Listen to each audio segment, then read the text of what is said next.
নমস্কার বন্ধুরা, বিপাস কুকিং হাউসে সবাইকে স্বাগতম। আজ আমি রান্না করব ডিম দিয়ে বেগুনের ঝোল।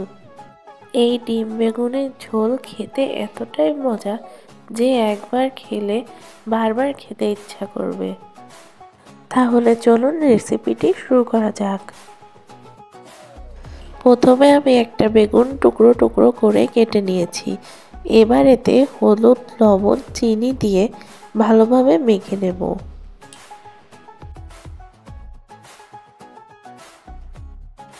আমার বেগুন মাখা হয়ে গেছে, এবার এটাকে এক সাইডে সরিয়ে রেখে দেব। প্রথমে আমি ডিম অমলেট বানানোর জন্য এখানে একটা বাটিতে 2টা ডিম ভেঙে নিচ্ছি। এইবার একটা কাঁটা চামচের সাহায্যে ডিমটাকে ভালোভাবে ফেটে নেব। এইবার আমি কড়াইতে সামান্য একটু তেল দিয়ে নেব। তেল গরম হয়ে গেছে, এইবার কড়াই ঘুরিয়ে তেলটাকে চারিদিক ছড়িয়ে নেব। আমার তেল একটু বেশি হয়ে গেছে, তাই আলাদা একটা পাত্রে রেখে দিলাম। এইবার ডিম ভেজে নেব। এটা একটু ভালোভাবে খেয়াল করে দেখলেই হবে, এখানে বলার কিছু নেই।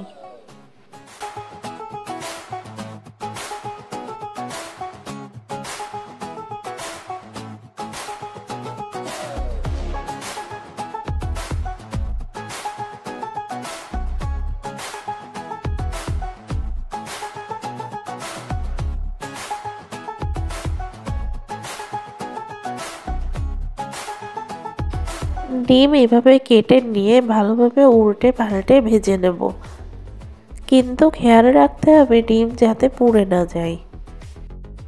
আমার ডিম ভাজা হয়ে গেছে, এবার উঠিয়ে নেব।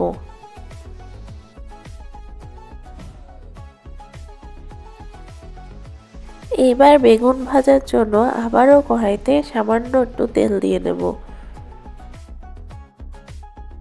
তেল গরম হয়ে এসেছে, এইবার বেগুনগুলো ভেজে নেব। বেগুন বেশি ভাজা যাবে না, তাহলে ঝোলের ভেতরে বেগুন সব গলে যাবে। বেগুন ভাজা হয়ে গেছে, এইবার উঠিয়ে নেব। আমি কিন্তু বেগুনটাকে 5 মিনিট মতো ভেজে নিয়েছি।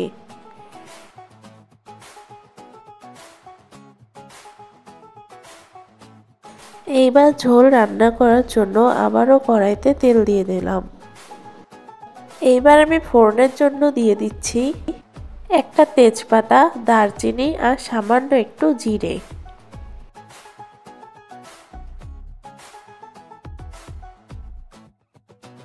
এইবার আমি এর ভেতরে দিয়ে দেব পেঁয়াজ কুচি। এখানে আমি 3টে পেঁয়াজ কুচি করে কেটে নিয়েছি। এইবার পেঁয়াজটাকে হালকা একটু ভেজে নিতে হবে। এইবার এর ভেতরে দিয়ে দেব 1 চামচ রসুন বাটা। এটাকে ভালোভাবে নেড়ে চেড়ে হালকা একটু ভেজে নেব।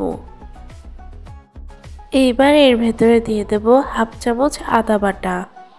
এটাকেও ভালোভাবে নেড়ে চেড়ে ভেজে নেব। এইবার আমি দিয়ে দিচ্ছি স্বাদ মতো লবণ, পরিমাণ মতো হলুদ, শুকনো লঙ্কার গুঁড়ো, জিরে গুঁড়ো আর গরম মশলার গুঁড়ো। এবার এটাকে পেঁয়াজের সাথে ভালোভাবে মিশিয়ে নেব। মশলা যাতে পুড়ে না যায়, তাই এর ভেতরে সামান্য একটু জল দিয়ে মশলাটাকে ভালোভাবে কষিয়ে নেব। আমার এটা ভালোভাবে কষানো হয়ে গেছে। এইবার আমি এর ভেতরে ঝোল করার জন্য পরিমাণ মতো জল দিয়ে দেব। ঝোল ভালোভাবে ফুটে উঠেছে, এইবার এর ভেতরে আমি একে একে ভেজে রাখা ডিমগুলো দিয়ে দেব। বন্ধুরা, আমার ভিডিওটি যদি আপনাদের কাছে ভালো লেগে থাকে তাহলে প্লিজ লাইক, কমেন্ট, শেয়ার এবং সাবস্ক্রাইব করে দেবেন।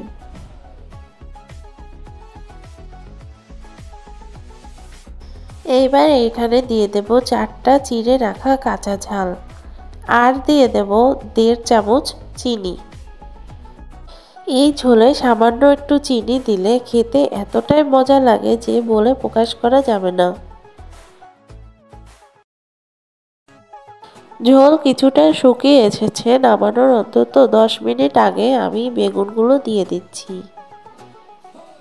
এইভাবে বেগুন দিলে তাহলে আর বেগুনটা গলে যাবে না। দেখুন আমার ডিমের ঝোল রান্না করা হয়ে গেছে। এটা দেখতে কতটা সুস্বাদু লাগছে।